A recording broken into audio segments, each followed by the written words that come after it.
नमो सिद्धाणां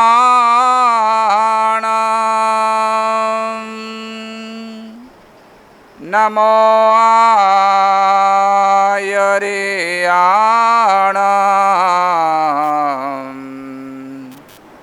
नमो उवज्जायाणां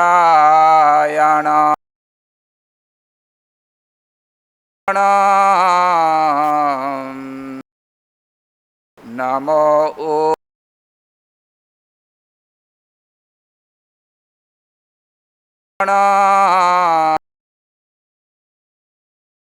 नमो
ओम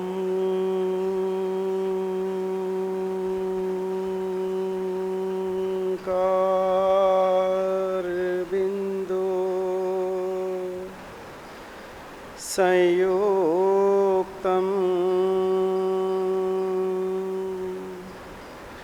नित्यं ध्यायन्ति योगिनः कामदं मोक्षदं चैव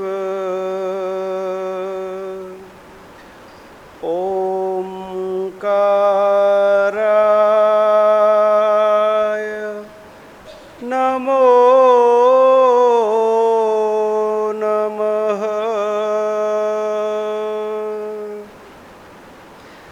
आत्मा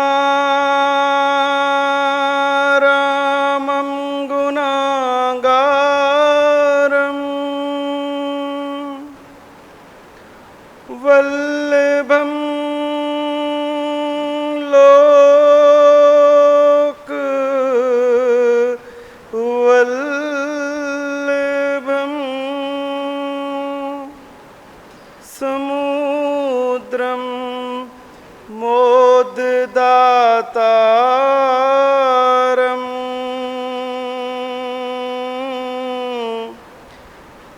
इंद्रदिन्नं नमाम्यहम्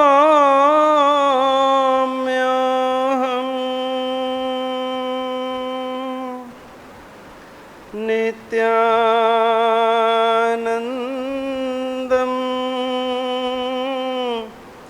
नमाम्यहम्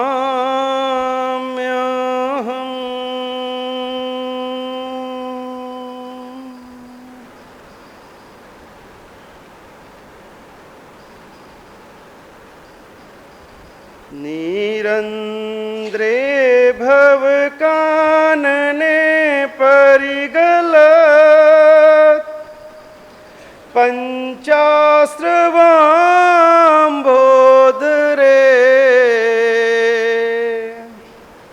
नानाकर्मलतावितान गहने मोहान्धकारोद्धुरे भ्रान्तानामिह देहिनां हितकृते कारुण्यपुण्यात्मभिः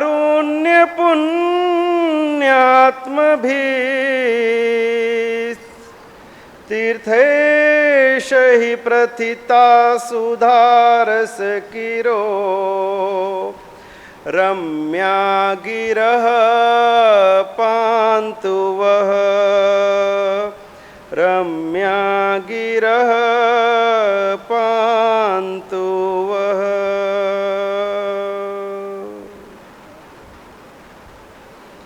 परम तारक परम परमात्मा के चरणों में अनंत अनंत वंदन। परम श्रद्धेय गुरुचरण, धर्म सभा में उपस्थित धर्मानुरागी भव्य आत्माओं, शिक्षा जीवन के विकास के लिए और जीवन के निर्माण के लिए जरूरी है। शिक्षा के बिना मनुष्य को पशु के समान कहा गया है। शिक्षा हमें सही मानव बनाती है। शिक्षा हमारे भीतर में रहे हुए गुणों को उजागर करती है। शिक्षा हमारी प्रतिभा का प्रकट करती है। इसीलिए सभी को शिक्षा ग्रहण करने की प्रेरणा मिलती है, दी जाती है। हम भी सांसारिक जीवन में छोटी उम्र में ही बच्चों को स्कूल भेजते हैं, विद्यालय भेजते हैं। किसके लिए? ताकि वो अच्छी शिक्षा ग्रहण करे। वो सीखेगा, लिखेगा, पढ़ेगा, तभी तो इंडिया बढ़ेगा। तो हम उसके भीतर में रही हुई उस प्रतिभा को प्रकट करने के लिए, ताकि वे बच्चा भविष्य में बड़ा होकर के योग्य बन सके, अपने पांव पर खड़ा हो सके, स्वावलंबी बन सके, सब चीजों को समझ सके, जान सके, पहचान सके, इसके लिए शिक्षा दी जाती है। लेकिन अकेली शिक्षा काम नहीं आती। ऐसे तो किताबों में बहुत कुछ लिखा है, लाइब्रेरियां भरी पड़ी हैं, महापुरुषों ने बहुत कुछ फरमाया है, लेकिन अकेली शिक्षा काम नहीं आती। शिक्षा के साथ में यदि संस्कार भी दिए जाएं तो वह शिक्षा हमारे जीवन का निर्माण करती है। आज की तारीख में कौन सी शिक्षा चल रही है? आज की शिक्षा का काम इंसान में इंसानियत पैदा करना नहीं रह गया। आज की शिक्षा का काम मानव में मानवता को पैदा करना नहीं रहा। आज की शिक्षा का काम है कि पैसा कैसे कमाया जाए। जो शिक्षा दे रहा है उसका भी लक्ष्य पैसे पर है, और जो शिक्षा ले रहा है उसका भी लक्ष्य पैसे पर है। शिक्षा के केंद्र में भी पैसा आ गया। अब जीवन निर्माण, व्यक्तित्व निर्माण, संस्कारों की पाठशाला अब नहीं दिखाई देती। और वास्तव में आज शिक्षा का भी व्यवसायीकरण हो गया है। आज शिक्षा भी पैसा कमाने का साधन बन गया है। बड़े बड़े कॉलेज, स्कूल्स, यूनिवर्सिटीज, ये क्या है? आज की तारीख में आपने एक फैक्ट्री नहीं लगाई, स्कूल लगा लिया। डोनेशन पे डोनेशन, फीस पे फीस। अगर बच्चा योग्य है, प्रतिभाशाली है, और यदि उसकी स्थिति नहीं है फीस दे पाने की, डोनेशन दे पाने की, तो उसकी प्रतिभा को भी स्कूल वाले ठुकरा देते, नहीं भैया इधर एडमिशन नहीं है। फीस भरो, फीस का महत्व है, पैसे का महत्व है। आप में क्या गुण है, क्या प्रतिभा है, क्या आपका व्यक्तित्व बन सकता है, कोई लेना देना नहीं। नो एंट्री, नो एडमिशन, पैसे का बोलबाला। और ऐसी शिक्षा ले करके व्यक्ति क्या तो बनेगा, क्या तो पाएगा, क्या तो जिएगा। आज की शिक्षा ने परिवारों को तोड़ दिया है। आज की शिक्षा ने जो बच्चे का अपने माता पिता के प्रति, वडील जनों के प्रति जैसा आदर भाव होना चाहिए, आज की शिक्षा वो नहीं दे पा रही। आज की शिक्षा पद्धति ना जाने कितने उसके अंदर में अब कमियां आ चुकी हैं।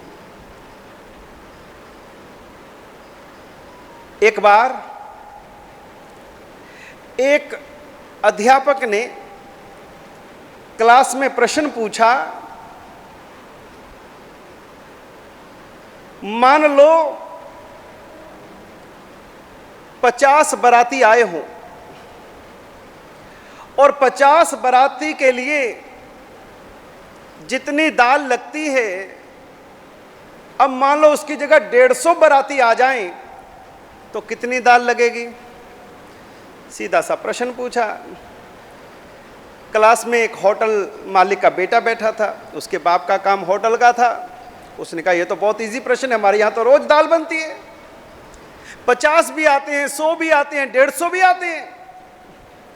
उसने होटल के अंदर में वो सब देखा था और उसने हाथ खड़ा किया, मैं बताता हूं, बताओ भाई। उसने कहा कि 50 बाराती यदि आए तो उस समय जितनी दाल लगती है, अगर 150 बाराती आए तो दाल तो उतनी ही लगेगी, पानी और नमक मिर्च बढ़ जाएगा।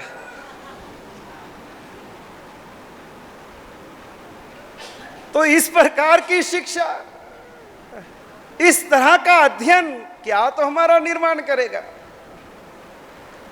और विद्यार्थी भी ऐसे, जवाब भी कहां कहां से ढूंढ करके लाते हैं। अध्यापक ने कहा हिमालय कहां है, कौन बताएगा? अब कभी कोई गया तो था नहीं, स्कूल से भी कभी ट्रिप नहीं गया था, कभी घर से भी घूमने नहीं गए थे, सुना था हिमालय पर्वत है। सारी क्लास से पूछा, बच्चों से पूछा, बच्चों बताओ हिमालय पर्वत कहां है? एक बच्चे को खड़ा किया, बोल भाई। उसने कहा सर मुझे नहीं पता। तुझे नहीं पता? खड़ा हो जा डेस्क के ऊपर। उसको डेस्क के ऊपर खड़ा कर दिया। सर अभी भी नहीं दिख रहा। तो इस तरह की शिक्षा और इस तरह का बच्चों का जवाब क्या तो वो प्राप्त करेंगे जीवन में। लेकिन धन्य है हमारे उन महापुरुषों को जिन्होंने केवल लौकिक शिक्षा ही नहीं, व्यवहारिक शिक्षा ही नहीं, अपितु संसार से तिराने वाली, इस मोह मूर्छा को उतारने वाली, परम ज्ञान दिलाने वाली, इस संसार के कारागृह से मुक्त कैसे होना, ऐसी लोकोत्तर शिक्षा, उत्तम शिक्षा, धर्म शिक्षा हमारे महापुरुषों ने हम तक पहुंचाई। किस तरह से ये ज्ञान की परंपरा हमारे तक पहुंची है। ये ज्ञान की गंगा जो चली आ रही है अविरत धारा से, इसके पीछे हमारे ज्ञानी गुरु भगवंतों का कितना उपकार रहा है, कितना संघर्ष रहा है, कैसे वो तपे हैं, खपे हैं। कैसे उन्होंने अपने जीवन को, जिस तरह से सोने को कसौटी पर घिसा जाता है, इसी तरह से इन ज्ञानी महापुरुषों ने अपने जीवन को कैसे तपाया है, खपाया है, तब जाकर के इतना ज्ञान का वारसा आज हम तक पहुंचा है। दोनों ही महामुनि जिन्होंने अपने गुरु से सारा ज्ञान प्राप्त कर लिया, फिर भी भूख लगी है, गुरुदेव पेट खाली है, गुरुदेव और चाहिए और चाहिए। उनको ज्ञान की इतनी भूख थी, इतनी तमन्ना थी, और आज की तारीख में नहीं पढ़ना। आज की तारीख में हर कोई पढ़ाई से भागने को तैयार है, छूटने को तैयार है। और जहां ज्ञान नहीं वहां जीवन नहीं। ज्ञान ही तो हमारा प्राण है, ज्ञान ही हमारी श्वास है। और जो भी हम धर्म की भी पालना कर पाते हैं, जो भी हम क्रिया भी करते हैं, किसके कारण? ज्ञान है तो क्रिया करते हैं ना। इसलिए हमारे यहां कहा, प्रथमे ज्ञान ही दया पिछाने, अज्ञानी नर सो नहीं जाने। कि यदि आपको कोई भी धर्म की भी क्रिया करनी है, लेकिन क्रिया से पहले उसका ज्ञान तो हो। अगर ज्ञान ही नहीं है तो क्या क्रिया करोगे? प्रथमे ज्ञान ही दया पिछाने, पहले ज्ञान होगा तभी पता लगेगा कि तुम अहिंसा धर्म की पालना कैसे करोगे। समाइक लेनी है, आसन बिछाना है, चरवला लेना है, मुंह पत्ती लेनी है, पता तो लग गया, लेकिन आसन ऐसे ही बिछा दोगे? पहले परमार्जना तो करोगे। ये ज्ञान, अहिंसा की पालना कैसे होगी?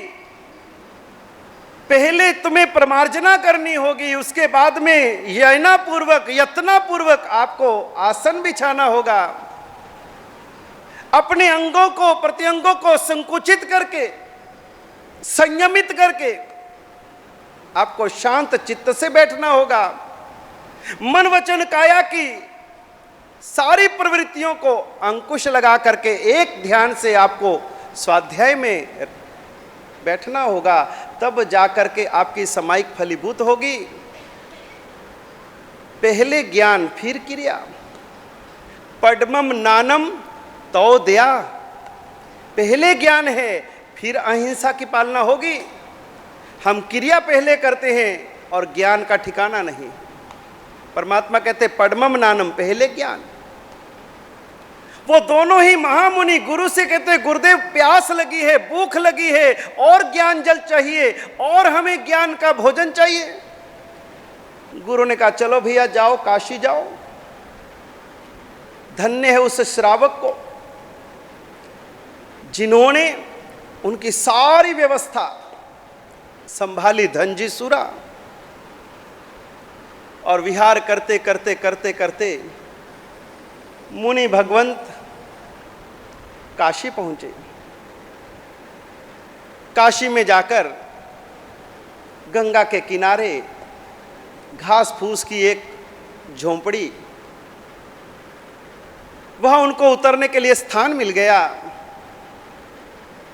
जिन गुरुओं के पास में पढ़ना था, जिन ब्राह्मण पंडितों के पास में पढ़ना था, वह विद्वानों से भी उनका परिचय हो गया।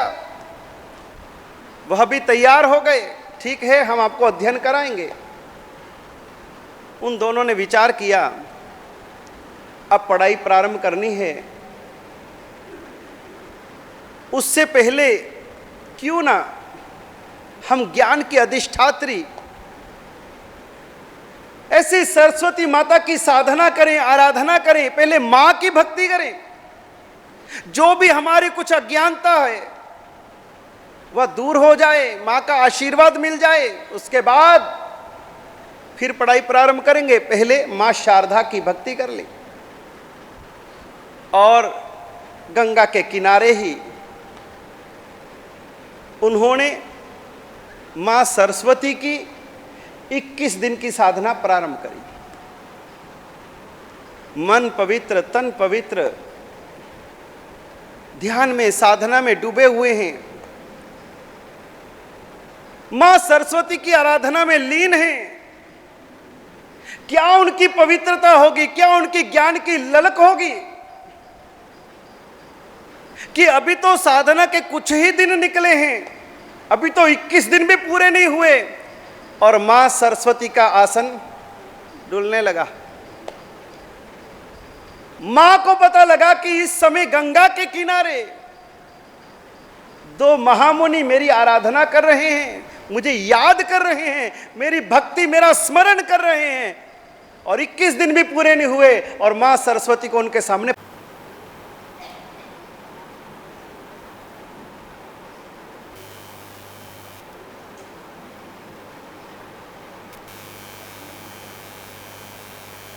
ओम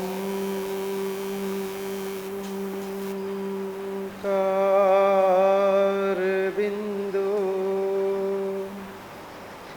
संयुक्तम नित्यं ध्यायन्ति योगिनः कामदं मोक्षदं चैव ओंकाराय नमो नमः।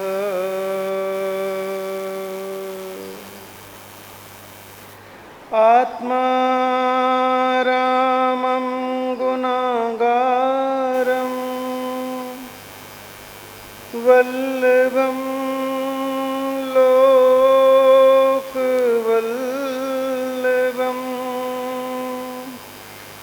समुद्रं मोददातारम्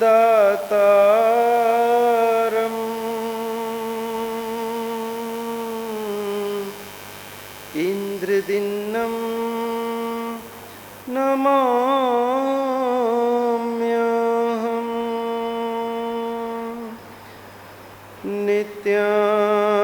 नित्यानन्दं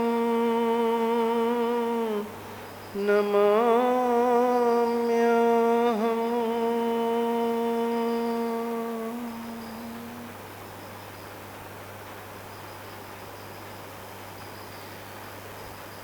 निरंद्रे भवकानने परिगलत् पंचास्रवाम्बोधरे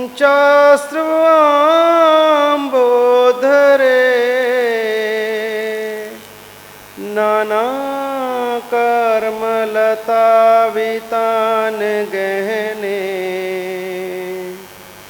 मोहान्धकारोद्धुरे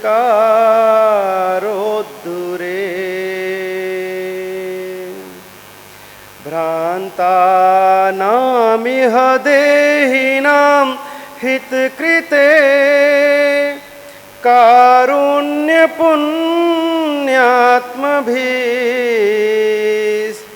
कारुण्यपुण्यात्मभिस्तीर्थेश हि प्रथिता सुदारसकिरो रम्या गिरः पान्तु वः रम्या गिरः पान्तु वः। परम तारक परम परमात्मा के चरणों में अनंत अनंत वंदन। परम श्रद्धेय गुरुचरण, धर्म सभा में उपस्थित धर्मानुरागी भव्य आत्मा, अगर किसी बर्तन में नींबू की खटास लगी है तो क्या उसमें आप दूध डाल दोगे? क्या होगा? अगर पनीर बनाना तो बात अलग है, लेकिन यदि बर्तन स्वच्छ नहीं है तो आप उसमें कोई भी ऐसा पदार्थ नहीं डालोगे कि जिससे वह खराब हो जाए। एक बार एक गांव में महात्मा जी आए। उनका रोज प्रवचन चलता था। रोज लोग दूर दूर से उनका व्याख्यान सुनने के लिए आते थे। गांव से भी आते थे और गांव से दूसरे परले गांव से भी लोग आते थे। लोग आते, प्रवचन के बाद महात्मा जी को आहार की भी विनती करते। महात्मा जी समय होने पर अपना कमंडलू लेकर के गांव में आहार के लिए भी जाते। इसी तरह से एक बार, थोड़ी आवाज कम करिए, एक बहन जो कि दूसरे गांव से आती थी, थोड़ी दूर से आती थी, उसने कहा कि महात्मा जी, मेरा गांव थोड़ा दूर है और आप आओगे जाओगे उसमें तो आपका कितना समय चला जाएगा, इसलिए महात्मा जी मैं चाहती हूं कि आप मुझे भी लाभ दें, मुझे भी ये अवसर दें और मुझे भी कुछ ज्ञान दान दें, कुछ मुझे भी बोध दें, कुछ मुझे भी संत समागम का सौभाग्य प्रदान करें। महात्मा जी ने कहा ठीक है बहन, समय आने पर आपको वो भी बता दूंगा। और उस समय उस बहन ने कहा कि महात्मा जी, आप जब आए तो इतनी कृपा अवश्य करना कि वहां इतनी दूर आओ तो पहले मुझे कुछ बोध देना, कुछ प्रवचन देना, उसके बाद आहार का भी लाभ देना। महात्मा जी ने कहा ठीक है भाई। एक दिन महात्मा जी ने उसको ओके किया, तारीख दी और उस बहन ने महात्मा जी के आगमन से पहले उनके आहार के लिए बड़ी तैयारियां करी। और उस समय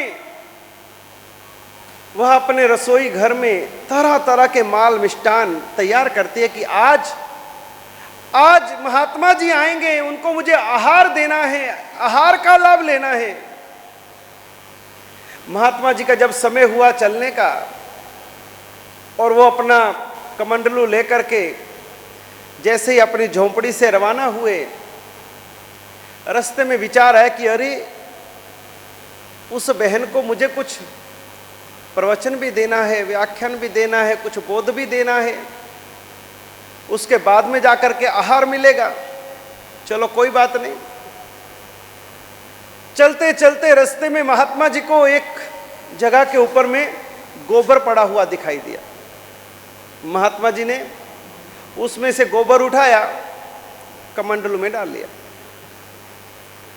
आगे गए तो कूड़े कचरे का ढेर लगा हुआ था, उसमें से कचरा उठाया, अपने कमंडलू में डाल लिया। इस तरह से गोबर, कचरा, कूड़ा सब कमंडलू में भर लिया। रवाना हुए, पहुंच गए उसके घर, जो एड्रेस दिया था। वो बहन इंतजार ही कर रही थी और जैसे ही महात्मा जी पहुंचे उसने स्वागत किया, वेलकम किया। घर में से खुशबू ही खुशबू आ रही थी और महात्मा जी अंदर गए और उसके बाद में महात्मा जी ने कहा कि पहले तो भूख लगी है, इतनी दूर से आया हूं, आज पहले पेट पूजा फिर काम दूजा। प्रवचन तो बाद में भी हो जाएगा, पहले भी कुछ तैयारी हो तो कुछ आहार हो जाए। उसने कहा कि ठीक है महात्मा जी, जैसी आपकी अनुकूलता। वो अपने रसोई घर से तरह तरह के व्यंजन, माल मिष्टान सब लेकर के आई और महात्मा जी को कहा कि महात्मा जी ग्रहण कीजिए। और महात्मा जी ने अपने आहार का कमंडलू आगे रखा।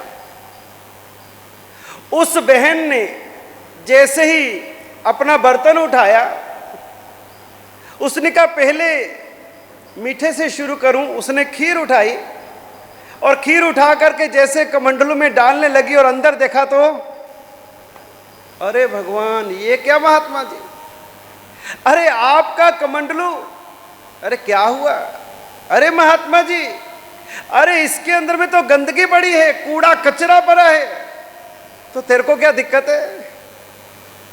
अरे तू तो तेरी खीर वो रहा है। उसके हाथ रुक गए, ना ना ना ना ना महात्मा जी, मैं इसमें खीर नहीं देने वाली। अरे महात्मा जी, आपका कमंडलू इतना गंदा है, पता नहीं कहां से उठा के ले आए। अरे बहन, तुझे आहार देना है ना, तुझे मेरी पंचायत क्यों कर रही है? मेरा कमंडलू है, मेरा सामान है, तुझे क्या लेना देना? तुझे आहार देना है, मेरे इस कमंडलू में तो डाल दे। उसने कहा ना, इसमें तो गोबर पड़ा है, कूड़ा कचरा पड़ा है, और मैं अपनी इतनी बढ़िया खीर, अरे मैंने कैसे बनाई है, कितनी रिझाई है, क्या क्या इसमें डाला है, कितनी स्वादिष्ट है, कितनी इसकी सुगंध है, आपको क्या पता? कितनी बहुमूल्यवान खीर है, कितना मेवा इसमें मैंने डाला है, तो तुझे क्या दिक्कत है? अरे मेरे कमंडलू में जिस तरह से ये सब पड़ा हुआ है, ऐसे तेरी खीर भी इसमें आ जाएगी। उसने कहा महात्मा जी, कुछ है कि नहीं है? खाली सुनाते हो बड़ी बड़ी बातें, और अब कह रही हो कि इसमें जैसे ये पड़ा है ऐसे मेरी खीर भी आ जाएगी। अरे महात्मा जी, यदि मैंने इसमें अपनी खीर डाल दी तो क्या होगा? इस कूड़े कचरे के साथ मिलकर के मेरी खीर भी कूड़ा कचरा हो जाएगी। मेरे द्वारा दिए गए स्वादिष्ट व्यंजन पकवान वह भी गोबर जैसे हो जाएंगे, खाने योग्य नहीं रहेंगे, आहार योग्य नहीं रहेंगे, वह तो कूड़ा कचरा हो जाएंगे। ना ना ना ना, मैं तो नहीं देने वाली। महात्मा जी ने कहा फिर तुझे क्या करना है? महात्मा जी, पहले तो मुझे आपका कमंडलू दीजिए, पहले मैं इसको साफ करके लाती हूँ, धो करके लाती हूँ। उसने कहा ठीक है, ले जा। वो बहन लेकर के गई, पूरे कमंडलू को साफ किया, धोया, अच्छी तरह से स्वच्छ करने के बाद में, धोने के बाद में, सुखाने के बाद में फिर वो कमंडलू लेकर के आई। लीजिए महात्मा जी, अब आहार ग्रहण कीजिए। और उसमें उसने बढ़िया बढ़िया माल मिष्टान पकवान डाले। महात्मा जी ने आहार किया, और आहार कर लेने के बाद में महात्मा जी ने आशीर्वाद देकर के रवाना होने लगे। बहन ने कहा अरे महात्मा जी, ऐसे कैसे जा रहे हो? अरे आपने खाना खा लिया, भोजन कर लिया और रवाना? अरे महात्मा जी, मैंने कहा था जब आप आओ तो मुझे कुछ व्याख्यान देना, कुछ प्रवचन देना, कुछ बोध देना, और आप खा पी के रवाना। उसने कहा अरे बहन, सबसे पहले आते ही तो मैंने तुझे बोध दिया है, आते ही तो ज्ञान दिया है, मेरा प्रवचन तो हो चुका, तू समझी नहीं। अरे महात्मा जी, क्या समझाया आपने? अरे बहन, तू इतना कहती कि हमको प्रवचन दो, हमको बोध दो, हमको ज्ञान दो, हमको शिक्षा दो। अरे बहन, जिस तरह से जब तक कमंडलू में कूड़ा कचरा गोबर भरा हुआ था, और उस अपवित्र पात्र में, उस गंदे पात्र में तूने अपनी कीमती खीर नहीं बहराई, क्योंकि यदि खीर डाल देती तो तेरी खीर भी अपवित्र हो जाती, खाने लायक नहीं रहती। उसी तरह से तुम कह रही हो कि मुझे ज्ञान दो, बोध दो, प्रवचन दो, लेकिन तेरे मन के पात्र में क्या क्या पड़ा है? तेरे मन के पात्र में तो देख ले झांक करके, उसमें कितना कूड़ा कचरा है, कितना उसके अंदर में गोबर है, कितनी बुराइयां हैं, कितने अवगुण हैं। और तेरे इस गंदे पात्र में, इस कचरे के पात्र में, इस मन के पात्र में मैं परमात्मा की वाणी, जो खीर से भी ज्यादा कीमती है, खीर से भी ज्यादा अमृत तुल्य है, ऐसी महान मूल्यवान परमात्मा की वाणी, और तेरे इस गंदे पात्र में कैसे डाल दूं? जिस तरह से तूने मेरा कमंडलू पहले साफ किया, स्वच्छ किया, उसके बाद में वो खीर तूने डाली, उसी तरह से जब तक तेरा मन स्वच्छ नहीं होता, मन पवित्र नहीं होता, मन का पात्र तुम्हारा जो है वो साफ नहीं होता, मैं ये जिनवाणी रूपी परमात्मा का पानी, अमृत, ये तेरे मन पात्र में कैसे डाल दूं? यदि तुझे चाहिए बोध तो सबसे पहले क्या करो, अपने मन की शुद्धि करो, अपने मन के पात्र को पवित्र करो।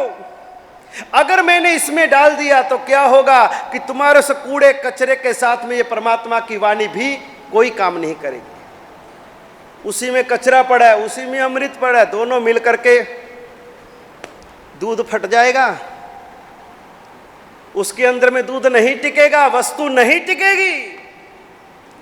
हम चाहते हैं कि बस हमें तो सुनाते जाओ, बताते जाओ। अरे भाई, बताने से पहले, सुनने से पहले हमें जिसमें ग्रहण करना है, उस पात्र की स्थिति क्या है, योग्यता क्या है, वो तो कभी देखा ही नहीं, पात्र की ओर तो ध्यान ही नहीं। और अमूल्य बहुमूल्य परमात्मा की वाणी को सुनना चाहते हैं, ग्रहण करना चाहते हैं, लेकिन कूड़े कचरे के बीच में डालते जा रहे, उसकी कोई उपयोगिता नहीं, वह भी मूल्यहीन हो जाएगी, उसका कोई मूल्य नहीं रहेगा। अगर पात्र साफ है तब जाकर के ये जिन वाणी उस पात्र में टिकेगी, अपना असर दिखाएगी। कहते हैं कि शेरनी का दूध हर किसी पात्र में नहीं टिकता। किस पात्र में टिकता है? सोने में टिकता है। अगर शेरनी के दूध को अब सोने के अतिरिक्त किसी भी पात्र में डालोगे तो पात्र भी टूट जाएगा और दूध भी खराब हो जाएगा। शेरनी का दूध इतना शक्तिशाली होता है, इतना ऊर्जात्मक होता है कि वो सोने के पात्र में ही टिकता है। उसी तरह से परमात्मा की वाणी इतनी शक्तिशाली है, इतनी प्रभावशाली है, इतनी मंत्रों से गर्भित है, रहस्यों से भरी हुई है, और हम चाहते इसी खोपड़े में डाल दो महाराज, डाल दो डाल दो डाल दो, सब आने दो, इसमें कूड़ा कचरा अच्छा बुरा सब।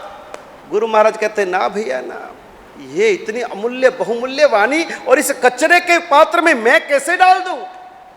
सबसे पहला कार्य जिन वाणी ग्रहण करने से पहले, धर्म मार्ग पर चलने से पहले, कि हम पहले अपने मन के पात्र को साफ करें, अपनी योग्यता अपनी पात्रता तैयार करें, और उसके बाद में ये जिन वाणी अपना रंग दिखाएगी, उसके बाद परिवर्तन दिखाएगी, उसके बाद चमत्कार के सृजन होंगे, पहले चमत्कार नहीं होंगे।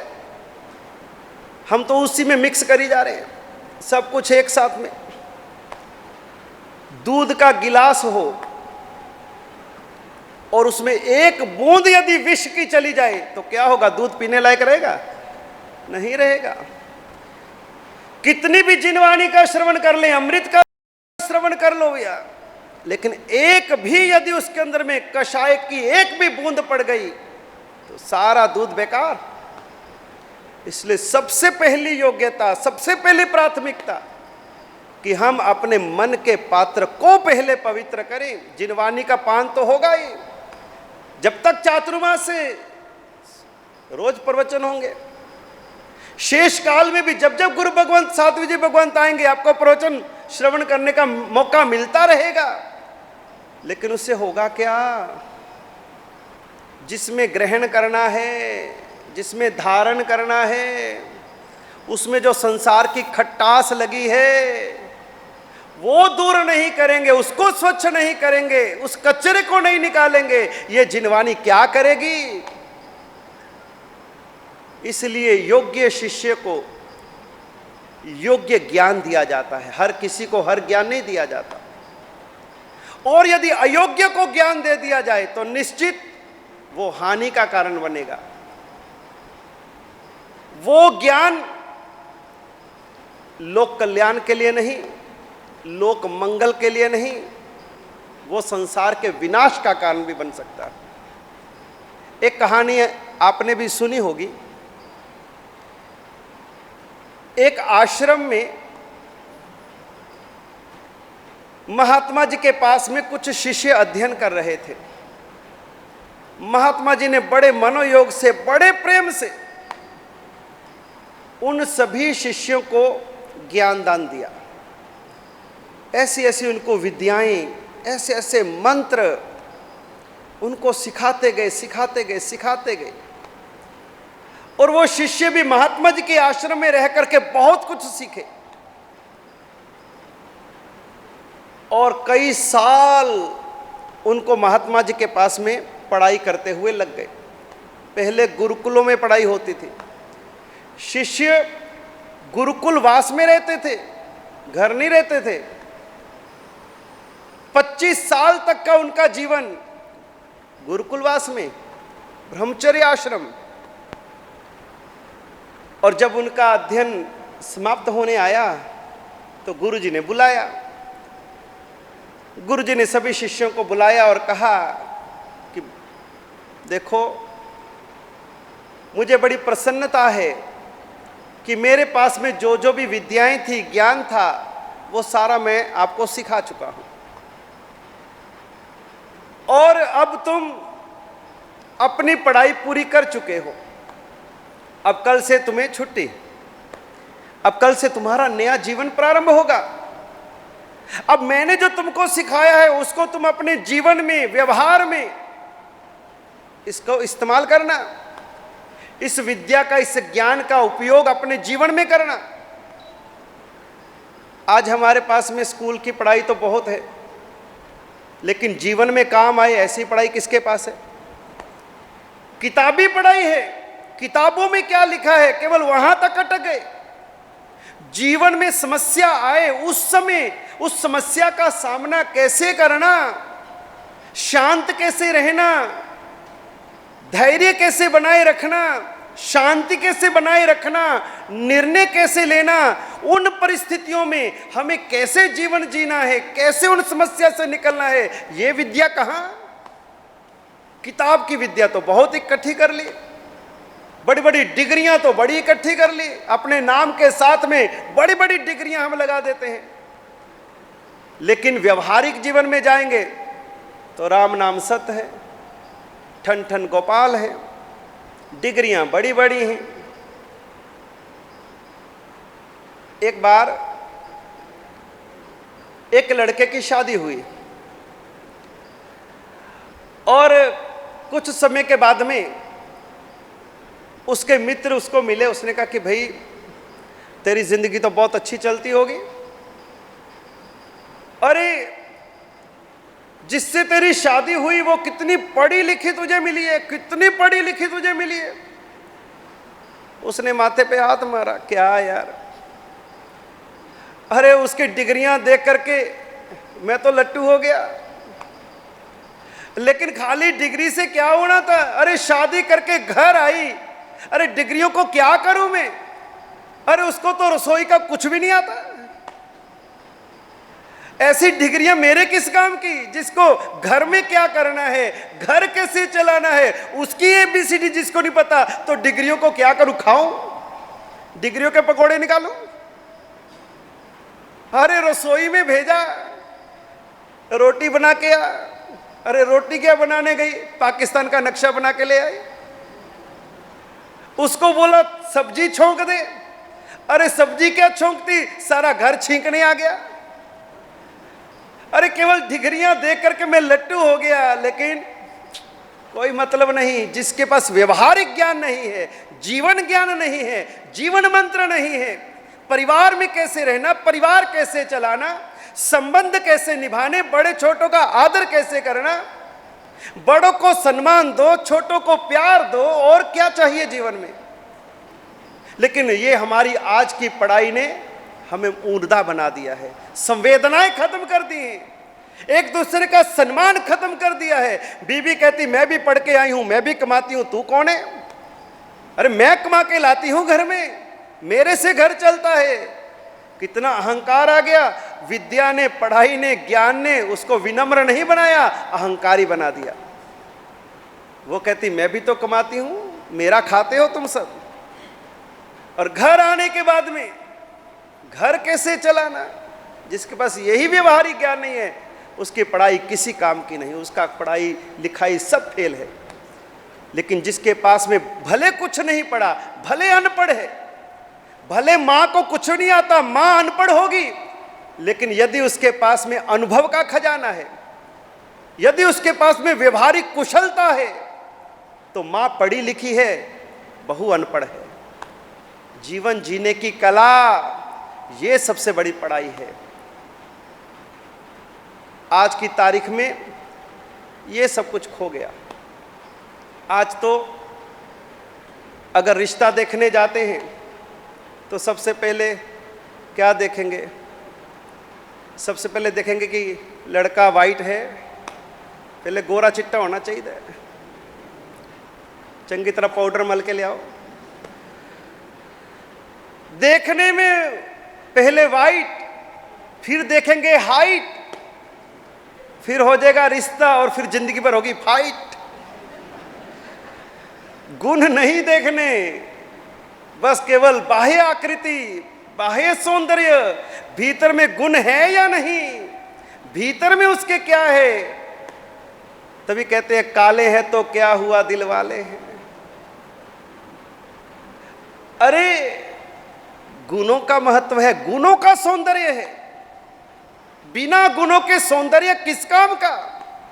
वो तो बनावटी फूल हैं, उन फूलों में खुशबू नहीं आ सकती। दिखने में फूल बहुत सुंदर हैं।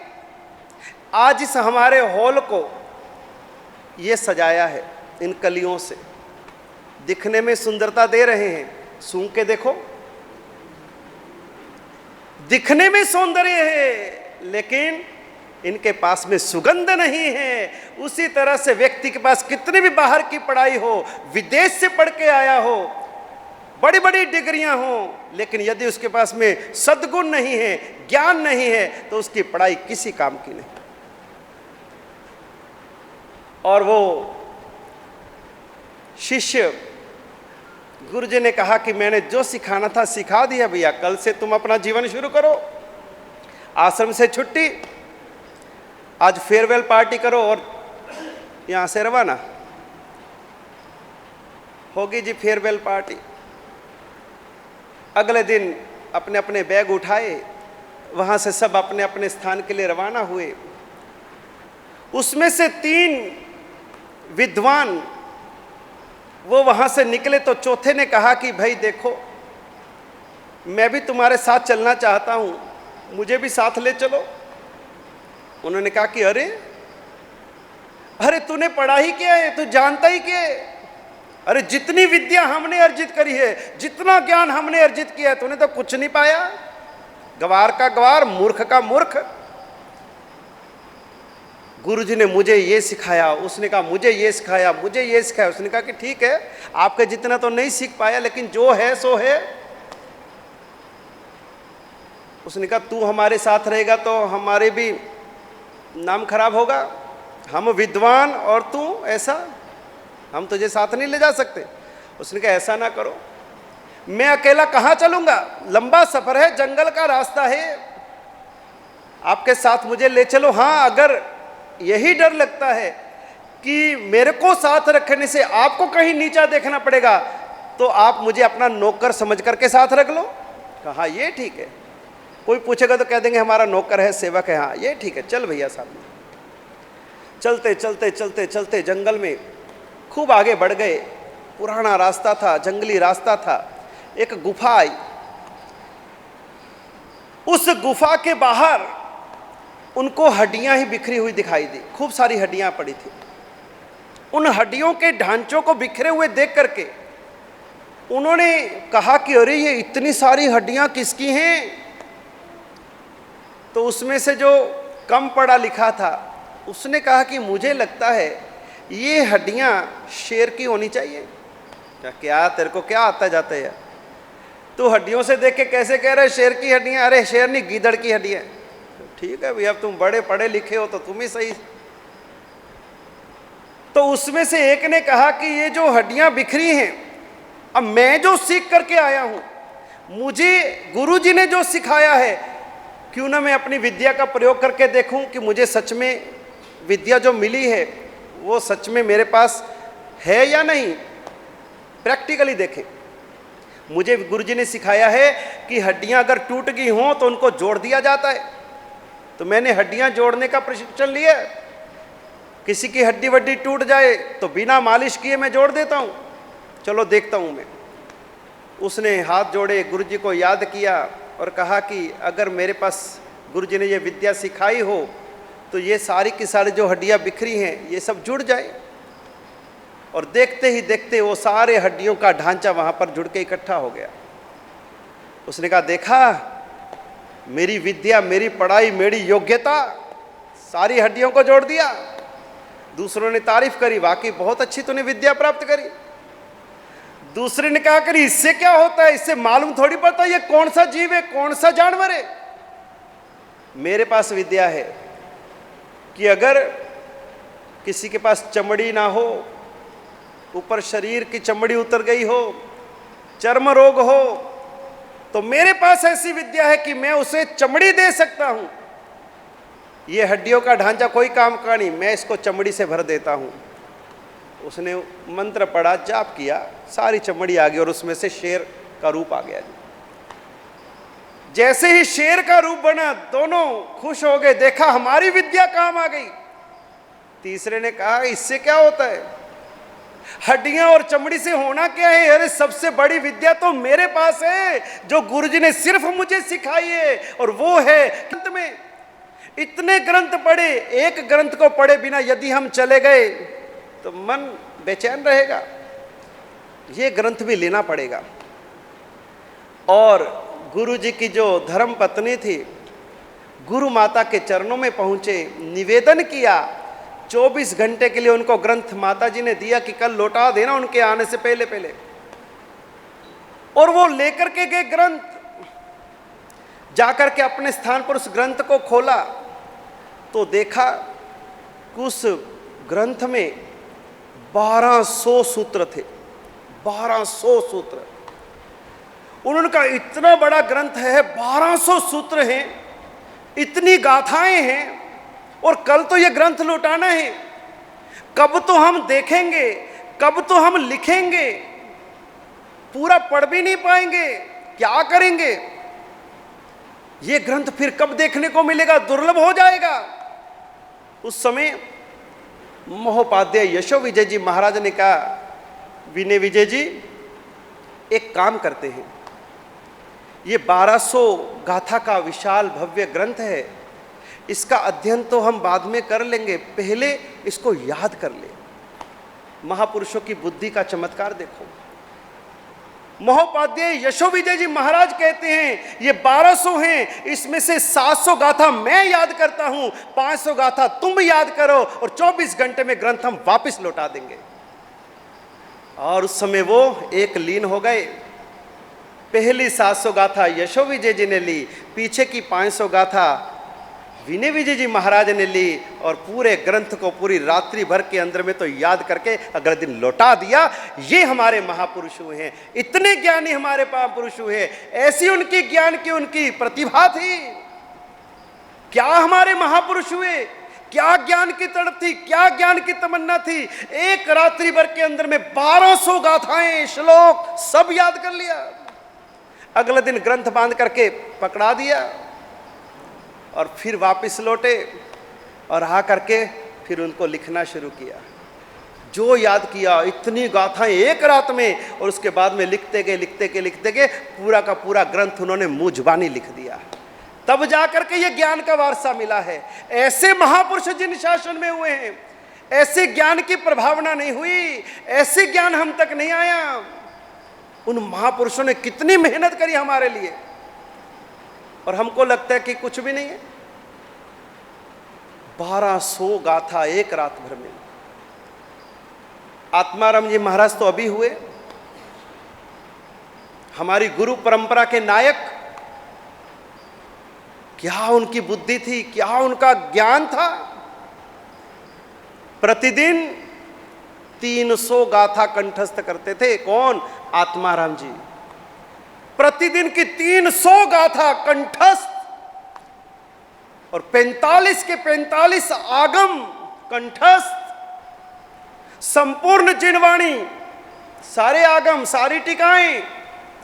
और इतना नहीं, केवल जैन धर्म नहीं, अन्य धर्म दर्शनों के भी ज्ञाता, षड द्रव्यों के ज्ञाता, षड दर्शन के ज्ञाता, ऐसे आत्माराम जी महाराज। क्या ज्ञान का वारसा उन्होंने पाया। और आत्माराम जी महाराज सबसे सारा ज्ञान का वारसा गुरु वल्लभ ने प्राप्त किया। बहुत कम समय मिला गुरु वल्लभ को गुरु आत्म के सानिध्य का, मात्र 10 वर्ष। 1944 में तो वल्लभ सूरी जी की दीक्षा हुई, संवत 1944 राधनपुर में, और संवत 1953 में आत्माराम जी का कालधर्म हो गया। 6 और 3 9 साल, केवल 9 साल के अल्पकाल में आत्माराम जी महाराज के सानिध्य में रहने से 9 साल में उन्होंने आत्माराम जी से सारा ज्ञान का वारसा वल्लभ सूरी जी ने प्राप्त किया। तब जाकर के इतना ज्ञान फैलाया। कितनी मेहनत की महापुरुषों ने, कितने ग्रंथ लिखे, कितने शास्त्रार्थ किए। अरे सामने आकर के ललकार के जाते थे, आओ हमारे से शास्त्रार्थ करो। क्या हिंदू धर्मी, क्या बौद्ध धर्मी, क्या मुस्लिम धर्मी, क्या जैन धर्मी, अन्य संप्रदाय भी शास्त्रार्थ होते थे। शास्त्रार्थ करने के लिए कितना ज्ञान चाहिए और उसमें विजय पाते थे। तो इस तरह से हमारे ज्ञानी पुरुषों ने ये ज्ञान का अध्ययन और आराधन किया, और हमारे कल्याण के लिए इन महापुरुषों ने कितना लिखा, कितनी कलम चलाई। जब 12 वर्षों के बाद वापस गुरु के पास लौटे, गुरु ने हृदय से लगाया, आशीर्वाद दिए कि बेटा अब लोक कल्याण के कार्य में लगो, अब जन जन को धर्म से जोड़ो, परमात्मा से जोड़ो, ये परमात्मा की वाणी विश्व में फैलाओ।